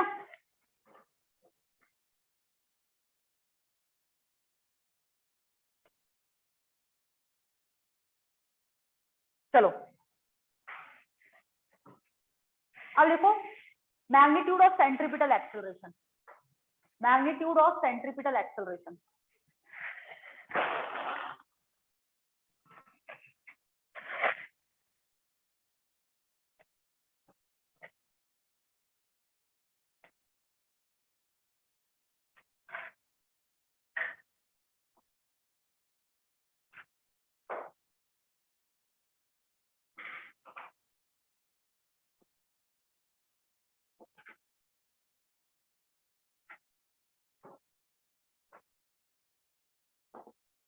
तो ए सेंट्रीपिटल क्या होना चाहिए? D V cap upon D T होना चाहिए, बोलो। और वी कैप को कैसे लिख सकते हैं? V vector upon magnitude of D, ठीक है ना। चलिए एनीवे, अब देखो, सुनना बहुत ध्यान से, सुनना बहुत ध्यान से, कि this factor is not responsible for changing magnitude, है ना। तो हो सकता है कि पार्टिकल यूनिफॉर्म सर्कुलर मोशन कर रहा हो या नॉन यूनिफॉर्म कर रहा हो। यूनिफॉर्म में स्पीड कांस्टेंट होगी, नॉन यूनिफॉर्म में स्पीड बढ़ेगी या घटेगी। मैं दोनों के लिए डिराइव कर रही हूँ, for uniform and non uniform both, ठीक है। यूनिफॉर्म में मैग्नीट्यूड बदलेगा ही नहीं, नॉन यूनिफॉर्म में बदलेगा। लेकिन मैं टाइम इंटरवल छोटा ले लूं, टाइम इंटरवल छोटा ले लूं, तो स्पीड को लगभग कांस्टेंट माना जा सकता है, चाहे वो यूनिफॉर्म का एग्जांपल हो चाहे नॉन यूनिफॉर्म का। और मैग्नीट्यूड को जानबूझ के कांस्टेंट भी लेना चाहती हूँ, because it is only rate of change of direction, it is only rate of change of direction of velocity. तो इसलिए मैं जानबूझ के मैग्नीट्यूड को क्या ले रही हूँ? कांस्टेंट। और मैग्नीट्यूड को कांस्टेंट अगर यूनिफॉर्म है, अगर यूनिफॉर्म है तब तो मैग्नीट्यूड वैसे ही कांस्टेंट रह सकता है, रहता है, तो इसलिए टाइम बढ़ा भी ले सकते थे। पर अगर नॉन यूनिफॉर्म के लिए भी डिराइव करना है तो उसमें मैग्नीट्यूड बदलता है, तो टाइम बड़ा ले लिया तो मैग्नीट्यूड बदल जाएगा, इसलिए टाइम को क्या ले रहे हैं? छोटा। छोटा टाइम लेने से इंटरसेक्शन हो गया दोनों के लिए। तो बेसिकली मैं छोटा टाइम लेती हूँ, और मैंने कहा कि इस समय जो वेलोसिटी है वो आपकी किधर है? इस तरफ है, v। थोड़ी देर बाद डी थीटा ट्रेवल करने के बाद इसकी जो वेलोसिटी होगी वो इस तरफ हो जाएगी, और मैग्नीट्यूड मेरा सेम रखा है, देख रहे हो आप, क्योंकि मैंने इंटरवल क्या लिया है? छोटा। तो इस एंगल को अपन क्या बोल सकते हैं? देख लो, पहले समझ लो इस चीज को, समझ लो इस चीज को। ये एंगल थीटा, तो ये एंगल कितना होगा? थीटा, तो ये एंगल 90 माइनस थीटा। तो ये वाला जो कंपोनेंट हो जाएगा ये कितना हो जाएगा? और ये वाला कंपोनेंट कितना हो जाएगा? v cos theta. तब ऐसा बोल सकते हैं कि v इनिशियल कितना है? v j कैप बोल सकते हैं। v फाइनल कितना है? तो हम बोलेंगे v sine theta minus i cap plus v sine theta into j cap. और ध्यान रहे कि थीटा स्मॉल है, थीटा स्मॉल लिया है मैंने। अगर मेरे को सिर्फ यूनिफॉर्म के लिए डिराइव करना होता तो मैं थीटा कितना भी ले लेती, कोई फर्क नहीं पड़ रहा। बट नॉन यूनिफॉर्म के लिए भी मैं साथ साथ डिराइव करना चाहती हूँ, इसलिए मैंने थीटा को क्या ले लिया? छोटा ले लिया, छोटा। छोटे इंटरवल में चेंज हम वेलोसिटी में क्या मानेंगे? लगभग मैग्नीट्यूड क्या मानेंगे? कांस्टेंट। बस डायरेक्शन में चेंज मान रहे हैं अपन। तो इसका मतलब ये हुआ कि जो एक्सेलरेशन होगा वो होता है dv अपॉन dt, यानी कि v final minus v initial upon time. बोलो, मैग्नीट्यूड तो इसका भी v है और इसका भी v है, तुमको दिख रहा है क्या? तुम देखो under root v square sine square theta, अच्छा यहाँ पर क्या आएगा? Cos theta plus we square cos square theta, again v आ जाएगा। तो मैग्नीट्यूड तो वी है, तो अपन v final minus we initial करेंगे, तो ये बेसिकली किसका डिफरेंस देगा, डायरेक्शन ऑफ वेलोसिटीज का डिफरेंस देगा। तो क्या लिखे अपन यहाँ पर, v sine theta minus i cap plus v cos theta J cap minus V J cap divided by time को अपन बोल देते हैं 2 पाई बाय ओमेगा इनटू, नहीं टाइम को अपन देखो कैसे बोलेंगे, देखना कि अगर उसकी वेलोसिटी v है, ठीक है, तो टाइम लगेगा, ये मान लो r है, तो इसको अपन बोलेंगे कि ये टोटल डिस्टेंस कितनी होगी r थीटा, तो r थीटा अपॉन v बोल लेते हैं। बोलो सही है क्या, r theta upon v, clear है चीज। देखो मैं ना d थीटा भी लिख सकती हूँ छोटे दिखाने के लिए, तो कोई बात नहीं, कोई बात नहीं, आप यहाँ पर डी थीटा लिखोगे, यहाँ पर डी थीटा लिखोगे, कोई फर्क नहीं पड़ रहा उससे, यहाँ पर आर डी थीटा आ जाएगा। बट मैं अभी डी थीटा लगा के कंफ्यूज नहीं करना चाहती, मैं बाद में अप्रोक्सीमेशन डाल दूंगी, थीटा इज छोटा, ठीक है, तो मैं अभी थीटा लिख रही हूँ। तो यहाँ पर आर थीटा अपॉन वी, अब सुनो बहुत ध्यान से, बहुत ध्यान सुनो कि वी कांस्टेंट माना गया इसलिए तो वी लिख दिया यहाँ पर, अगर वी बदल रहा होता तो मैं आर थीटा अपॉन वी लिख रही होती यहाँ पर, नहीं, तो यहाँ पर कितना हो जाएगा R theta upon V. Clear है क्या यहाँ तक, पूरे टाइम वो v से चल रहा है इस पूरे पाथ पे, तभी तो मैंने डिस्टेंस अपॉन स्पीड कर दिया, अगर v चेंज हो रहा होता तो लिख पाती है नहीं, ठीक है, तो r थीटा अपॉन क्या आ गया, v आ गया। अब देखो उधर कि है ना, time from p to q, p to p dash, p dash, चलिए अब देखें यहाँ पर, तो यहाँ पर एक्सेलरेशन इसको लिख सकते हैं minus v sine theta i cap plus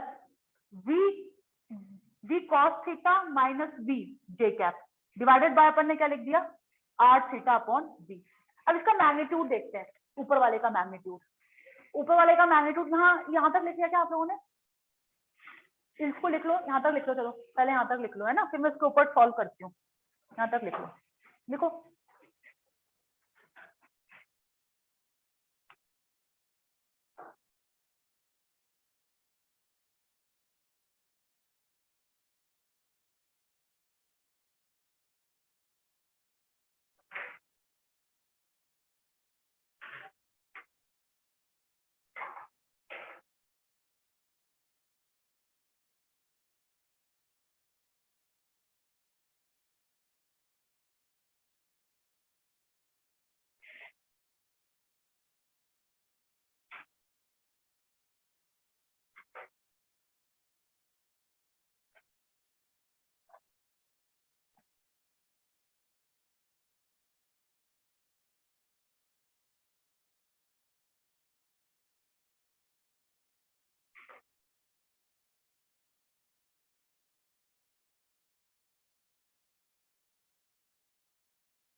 क्या,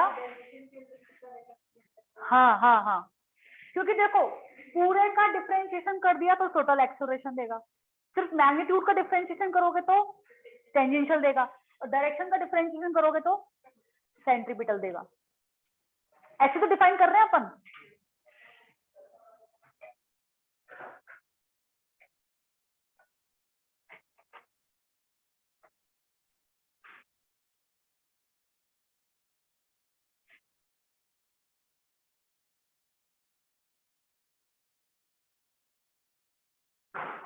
अभी मैं 2-5 मिनट पढ़ाऊंगी, हल्ला मत मचाना, ठीक है, वो करने के लिए क्या कहते हैं, घंटी बज जाए तो।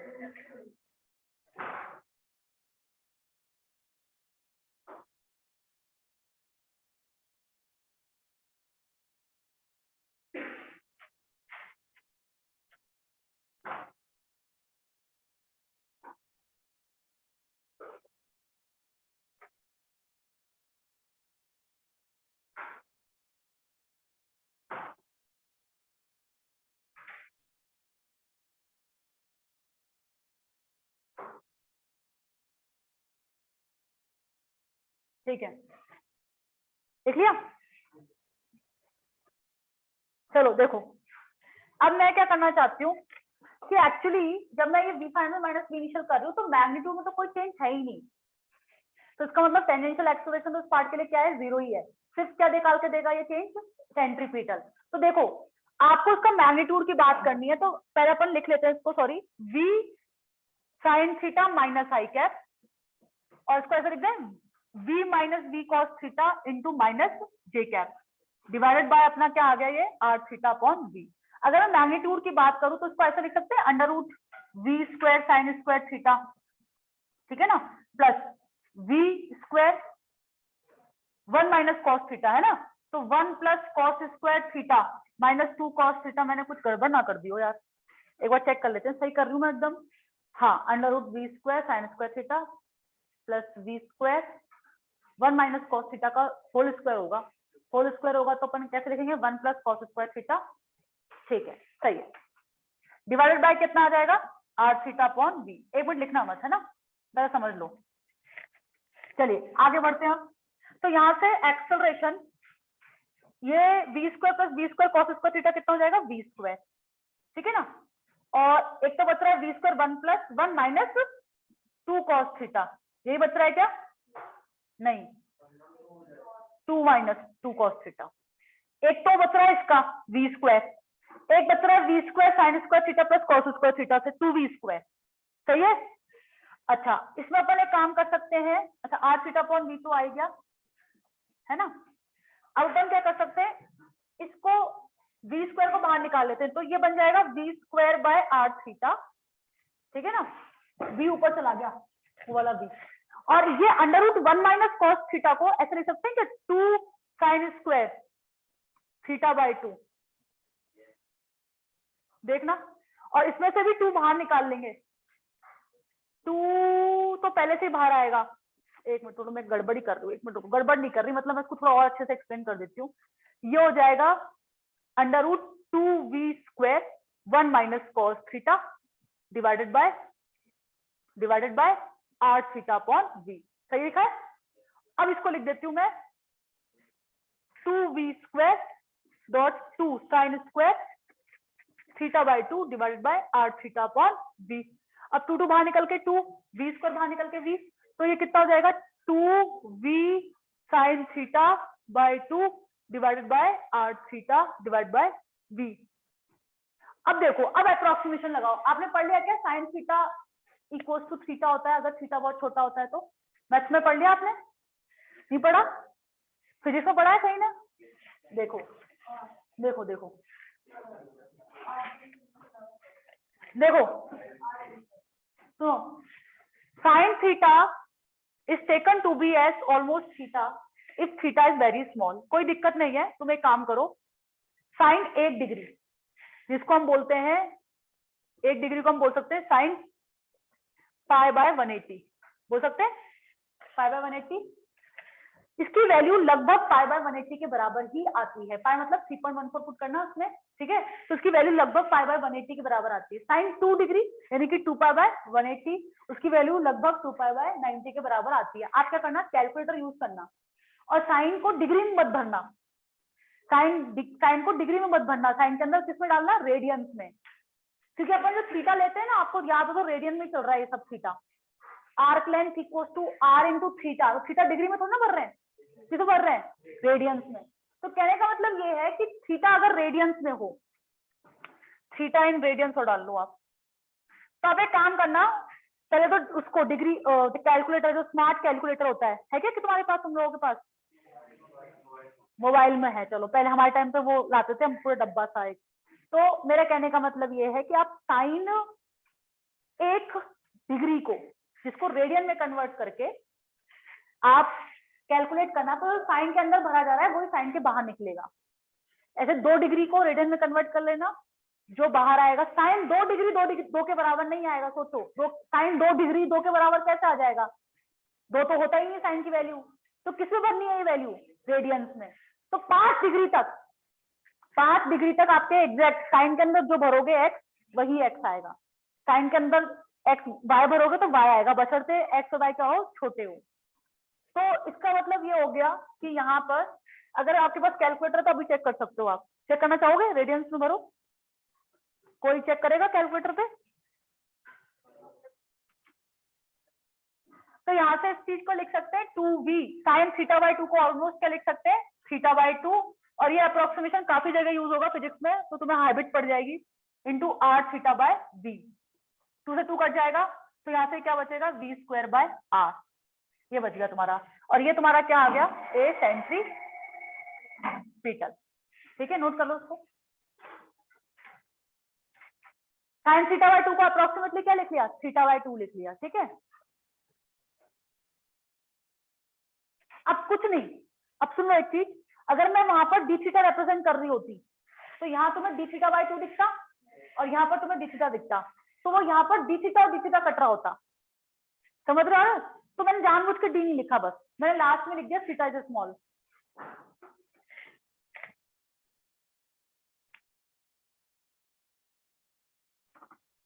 इसके डेरिवेशन की कतई आवश्यकता नहीं है, क्लास बोर्ड के हिसाब से, 11th क्लास के हिसाब से।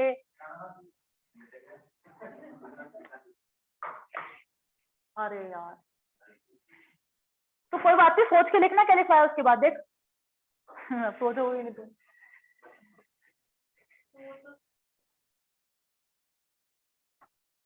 क्या लिखा था मैंने, √v² sin² theta plus v² 1 - cos theta का होल स्क्वायर, ये लिखा था मैंने।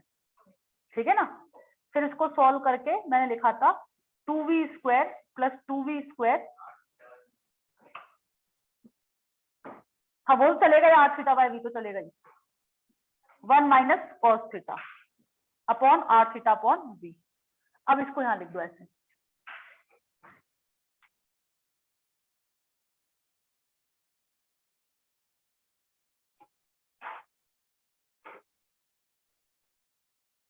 थोड़ा गंदा हो गया आज का लेक्चर, टफ हो गया, कोई बात नहीं। अब ये सारी चीजें क्वेश्चंस के साथ समझ में आने लगेंगी। ठीक है, घबराना मत बिल्कुल भी। अच्छा, इसका डेरिवेशन सिर्फ आपका अच्छा बैच है इसलिए बताया गया है, नहीं तो मैं बताती भी नहीं हूँ। ठीक है ना, मैं J2 वगैरह जैसे छोटा मोटा बैच हो तो मैं नहीं बताती, बताना जरूरी भी नहीं होता, क्योंकि काम नहीं आएगा डेरिवेशन। सिर्फ तुम पूछते कि मैम ये AC = v² आया कैसे, इसलिए मैंने पहले ही बता दिया, क्योंकि तुम बिना पूछे मानते नहीं, और फिर मेरे को बताना ही पड़ता, तो उसे मैंने पहले ही बता दिया। काम क्वेश्चनों में बिल्कुल नहीं आता ये AC = v²/r का डेरिवेशन, मतलब ना मेंस के क्वेश्चन में ना एडवांस के क्वेश्चन में, कहीं काम नहीं आएगा। लेकिन इससे तुम्हारा एक चीज समझ में आ गया होगा कि डायरेक्शन में चेंज निकाला है, और डायरेक्शन में चेंज कितना हो गया, v²/r। अब देखो, जिस इंस्टेंट पर स्पीड v1 होगी उस समय सेंट्रीपिटल एक्सेलरेशन v1²/r, जिस इंस्टेंट पे स्पीड v2 होगी v2²/r, जिस इंस्टेंट पे स्पीड v3 होगी v3²/r, जिस इंस्टेंट पे स्पीड v4 होगी v4²/r। और अगर कांस्टेंट स्पीड है तो v²/r रहेगा ऑल टाइम। ठीक है, ये रुक जा अभी। अब हेडिंग डालो सेंट्रीपिटल फोर्स, हेडिंग डालो सेंट्रीपिटल फोर्स।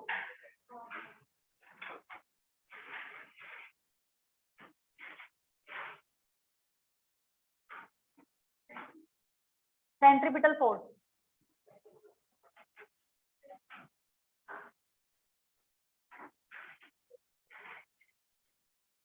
ठीक है।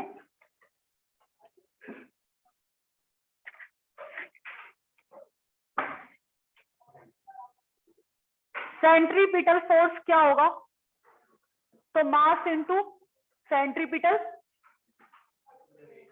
एक्सेलरेशन, और इसको लिख दो mv²/r। ठीक है ना, शायद आपने इसको यूज कर लिया होगा mv²/r को, बोर मॉडल में यूज किया था mv²/r को।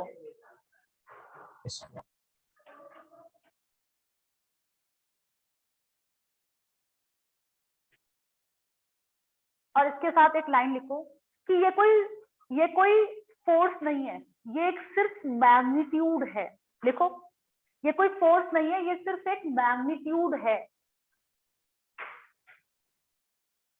ये कोई फोर्स नहीं है।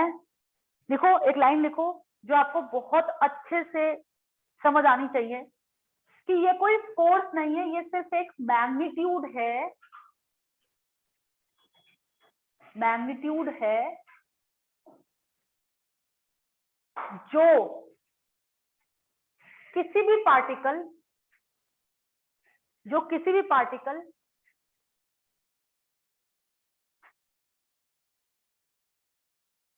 जिसका मास m, जिसका मास, हिंदी में लिख लो बेटा, इंग्लिश में बाद में कन्वर्ट कर लेना, ठीक है ना। और मैं इसको हिंदी में क्यों लिखवा रही हूँ, इसका रीजन है, याद तो रहे नहीं, फिजिक्स समझ में भी आए, ठीक है। सुन लो, पहले लाइन सुन लो। ये कोई फोर्स नहीं है mv²/r। जैसे टेंशन एक फोर्स था, नॉर्मल एक फोर्स था, स्प्रिंग एक फोर्स था, स्प्रिंग की वजह से, टेंशन था, टेंशन रस्सियों की वजह से, नॉर्मल था कॉन्टैक्ट की वजह से, mg था ग्रेविटी की वजह से, पृथ्वी की वजह से। mv²/r कोई फोर्स नहीं है, ये एक मैग्नीट्यूड है जो किसी भी पार्टिकल जिसका मास m है, अगर वो r रेडियस के सर्कुलर पाथ पे v वेलोसिटी से घूम रहा है तो उसको सेंटर की तरफ चाहिए। मतलब कि जैसे अगर मैं एक पत्थर से रस्सी बांध लूं, ठीक है, एक पत्थर से रस्सी बांध लूं और उस रस्सी से पत्थर को घुमाऊं, तो बेसिकली वो पत्थर घूमेगा क्योंकि रस्सी बंधी हुई है। इसका मतलब वो रस्सी का टेंशन किधर की तरफ है, सेंटर की तरफ, इसलिए वो पत्थर घूम रहा है सर्कुलर मोशन में। आ रही बात समझ में? अगर मैं वो रस्सी कट कर दूं तो क्या फिर वो सर्कुलर मोशन में मूव कर पाएगा? नहीं। इसका मतलब क्या है कि जब मैं रस्सी से पत्थर को घुमा रही हूं तो पत्थर के पास mv²/r होगा, लेकिन कौन देगा? टेंशन। अब जैसे अपन चाबी घुमाते हैं, अपनी उंगली में फंसा के चाबी घुमाते हैं, तो चाबी के पास mv²/r होगा, लेकिन कौन प्रोवाइड करेगा? उंगली के द्वारा प्रोवाइडेड नॉर्मल। क्या बात समझ में आ रही है? ऐसे ही जब इलेक्ट्रॉन न्यूक्लियस के चारों ओर चक्कर लगाता है तो उसका मास अगर m है, इसकी स्पीड अगर v है, तो उसको mv²/r चाहिए सर्कुलर मोशन में घूमने के लिए, लेकिन कौन देगा? वो इलेक्ट्रोस्टैटिक अट्रैक्शन। क्या बात समझ में आ रही है? Q1 Q2/r²। तो जैसे आपको मैंने कहा कि आपको अगर बॉडी पे, अगर आपको इस पे चलना है तो आपको एक्सेलरेशन कौन देगा? फ्रिक्शन। ऐसे ही बेटा किसी भी चीज को अगर सर्कुलर मोशन में मूव करना है तो उसको अंदर की तरफ एक फोर्स की रिक्वायरमेंट होती है। वो फोर्स टेंशन दे सकता है, वो फोर्स नॉर्मल दे सकता है, वो फोर्स स्प्रिंग फोर्स हो सकता है, वो फोर्स इलेक्ट्रोस्टैटिक फोर्स हो सकता है। तो वो फोर्स तो कोई और होगा, लेकिन उन फोर्सेस का मैग्नीट्यूड हमेशा क्या होना चाहिए? जो पार्टिकल घूम रहा है उसका m, जितनी स्पीड से घूम रहा है उसका v², और जितनी रेडियस से घूम रहा है डिवाइडेड बाय r, यानी कि उसका मैग्नीट्यूड किसके बराबर होना चाहिए? mv²/r। जैसे सपोज करो कि अगर टेंशन दे रहा है वो, तो टेंशन का मैग्नीट्यूड mv²/r। स्प्रिंग घुमा रही है तो kx का मैग्नीट्यूड mv²/r। इलेक्ट्रोस्टैटिक फोर्स घुमा रहा है तो k Q1 Q2/r² का मैग्नीट्यूड mv²/r। नॉर्मल घुमा रहा है तो नॉर्मल की वैल्यू mv²/r। समझ में आ रही है? तो ये वाले फोर्स है लेफ्ट हैंड साइड वाले, और ये राइट में क्या है? उसका मैग्नीट्यूड। समझ रहे हो? ये है। अब इस लाइन को कंप्लीट लिख लो। मैंने लिखवाया था कि mv²/r is not a force, भले उसको हम सेंट्रीपिटल फोर्स बोलते हैं, पर सेंट्रीपिटल फोर्स देने वाला कौन? टेंशन। सेंट्रीपिटल फोर्स देने वाला कौन? सेंट्रीपिटल फोर्स देने वाला कौन? Electrostatic force. सेंट्रीपिटल फोर्स देने वाला कौन? नॉर्मल। समझे? तो सेंट्रीपिटल फोर्स सिर्फ एक क्या है? मैग्नीट्यूड। तो ये कोई फोर्स नहीं है, ये सिर्फ क्या है? मैग्नीट्यूड, जो कि किसी भी पार्टिकल जिसका मास m, जिसकी वेलोसिटी v है, जिसकी वेलोसिटी v है r रेडियस के सर्कुलर पाथ पर,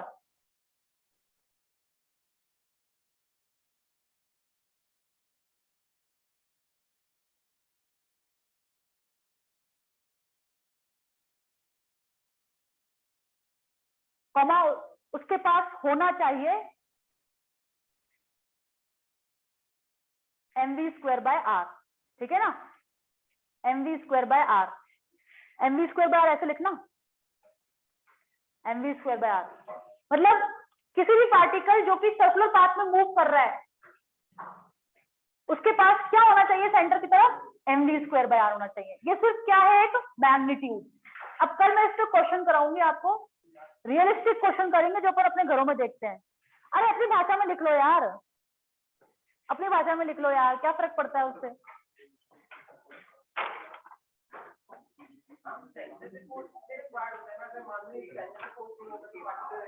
बाहर सेंटर की तरफ ऐसे है कि देख जो डायरेक्शन बदल रहा है ना वो अपनी तरफ घुमाता है। देख एक मिनट, जिसको जाना है वो जा सकते हो, समझना समझ सकते हो। देखो अगर मान लो वेलोसिटी इस तरफ है और एक्सेलरेशन इस तरफ है, तो ये वाला कंपोनेंट ना इस पार्टिकल को अपनी तरफ मोड़ेगा। तो बेसिकली अगर ये सर्कुलर मोशन कर गया तो एक्सेलरेशन किधर आ गया, सेंटर की तरफ। मतलब उस एक्सेलरेशन की डायरेक्शन सेंटर की तरफ होती है, यानी कि अगर ऊपर एक्सेलरेशन होगा तो फिर इसको ऊपर घुमा देगा इस पार्टिकल को। अगर वेलोसिटी ऐसे है और एक्सेलरेशन ऐसे है तो इसको ऐसे घुमा देगा। मतलब वो एक्सेलरेशन हमेशा किधर की तरफ बनेगा, सेंटर की तरफ बनेगा। समझ रहे हो डायरेक्शन? हाँ, अब तूने जो क्वेश्चन पूछा था उसका सॉल्यूशन देख देख देख देख देख देख तेरे वाले क्वेश्चन में क्या था कि पाथ सर्कुलर मोशन नहीं था, पाथ पैराबोलिक था। तो स्टार्टिंग में तो वेलोसिटी और एक्सेलरेशन के बीच में एंगल 90 डिग्री था। मतलब स्टार्टिंग में सिर्फ उसके पास सेंटीमीटर एक्सेलरेशन था। इसका मतलब पहले उसकी डायरेक्शन चेंज हुई।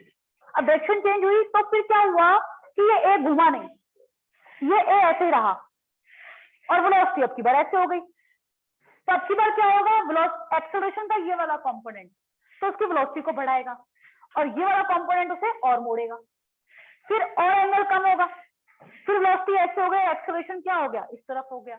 आ रही बात समझ में? तो वो एंगल क्या होगा, लगातार चेंज होगा। जबकि सर्कुलर मोशन में क्या होता है, सर्कुलर मोशन में क्या होता है कि अगर ये बी घूमता है ना तो ए भी घूम जाता है। हाँ, जस्ट पहले वाले इंस्टेंट को छोड़ के हर इंस्टेंट पे आएगा चेंज। जस्ट पहले वाले इंस्टेंट को छोड़ के, अरे बताओ ना, सारे इंस्टेंट पे चेंज होगी। बढ़ेगी वेलोसिटी, क्यों नहीं बढ़ेगी? टेंजेंशियल बढ़ाएगा। हाँ, और सुन मेरी बात, इसमें समझ कि जैसे मान लो पत्थर घूम रहा है तो उसके साथ रस्सी भी तो घूम रही है, तो उसके साथ टेंशन हमेशा घूम रहा है। समझ रहे? पत्थर ऐसे टेंशन यूं, पत्थर ऐसे टेंशन यूं, पत्थर ऐसे टेंशन यूं, तो हमेशा एंगल कितना 90 डिग्री। लेकिन यहाँ पर ग्रेविटी की डायरेक्शन थोड़ी ना चेंज हो रही है। ग्रेविटी तो हमेशा कैसी लग रही है, डाउनवर्ड। अब तुम पहले शुरुआत में ऐसे थे तो उनको लगा कि हम सर्कुलर मोशन करेंगे, लेकिन जैसे वेलोसिटी ने डायरेक्शन बदली, ग्रेविटी ने मना कर दिया। ग्रेविटी ने मना कर दिया तो पाथ कैसा हो गया, पैराबोलिक हो गया। अगर हमेशा एंगल 90 डिग्री हो जाता तो सर्कुलर, और शुरुआत में 90 डिग्री लेकिन बाद में 90 डिग्री नहीं है तो पैराबोलिक। तो यही तो समझाया था कि वेलोसिटी और एक्सेलरेशन में एंगल 0 डिग्री हो, पाथ स्ट्रेट लाइन। वेलोसिटी और एक्सेलरेशन में एंगल 180 डिग्री हो तो पाथ स्ट्रेट लाइन। वेलोसिटी और एक्सेलरेशन में एंगल थीटा हो तो पैराबोला। पर अगर वेलोसिटी और एक्सेलरेशन में हमेशा एंगल 90 डिग्री हो जाए, सर्कुलर, हमेशा एंगल 90 डिग्री हो जाए तो, ठीक है ना?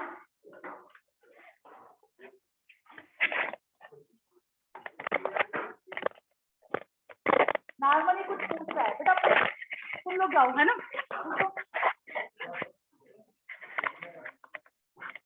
और किसी का भी कोई डाउट तो पूछो। बाकी देखो कुछ डाउट तो तुम्हारे कल क्लियर हो जाएंगे। तुम कल मैं क्वेश्चन कराऊंगी ना तो कंसेप्चुअल क्लैरिटी बढ़ेगी। कल मैं इन्हीं कॉन्सेप्ट को यूज करते हुए क्वेश्चन कराऊंगी तो रिवीजन कर लेना बस एक बार। देखो तुम्हारी आवाज नहीं आ रही, तो डाउट है? No, ma'am.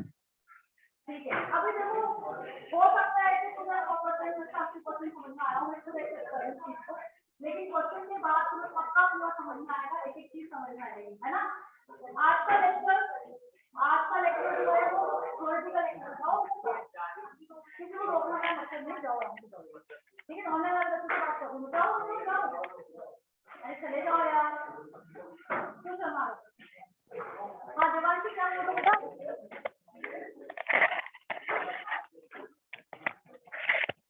देवांशी क्या बोल रहे हो बेटा? मैम सेंट्रीपिटल फोर्स की फील नहीं आ रही अभी।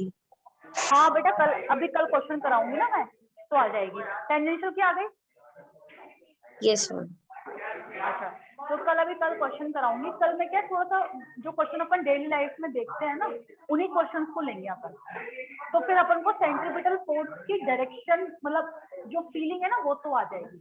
और जो उसका मैग्नीट्यूड है v²/r, उसका डेरिवेशन मैंने आपको करा दिया। कल मैं उसको समझा दूंगी, स्टेप्स तो आपको समझ में आ गए होंगे, लेकिन जो स्टार्टिंग वाला पॉइंट है कि हमने उसको कैसे डिराइव किया, क्या स्टेप लेके डिराइव किया है, वो मैं आपको कल एक बार और बता दूंगी। ठीक है? Okay ma'am. अच्छा, और इसको रिवीजन जरूर कर लेना, जो आज पढ़ाया है ना मैंने उसका एक बार नोट जरूर पढ़ लेना एक बार, तो मैं कल अच्छे से समझ में आया। ठीक है? यस। चलो। Thank you ma'am. Thank you.